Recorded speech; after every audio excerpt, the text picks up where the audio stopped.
สบายดี มาเด้อมื้อนี้ตำตีนไก่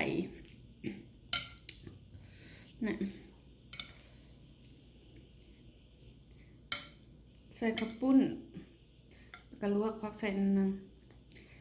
Hello everyone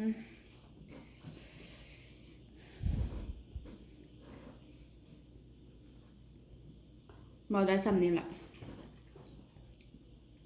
ภาษาอังกฤษ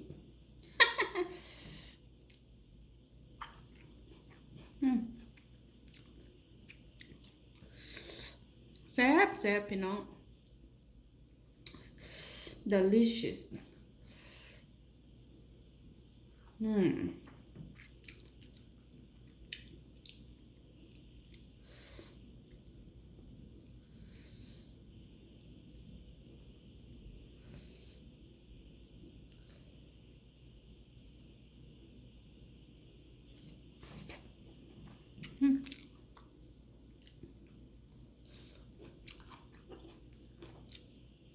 บ่มีผักเดิมมื้อนี้อุ๊บตีนไก่น้อยอันนี้ใส่อันนี้ใหญ่ๆเลย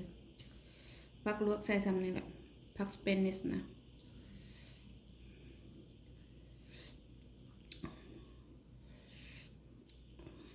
ไหลน้ำลายแตก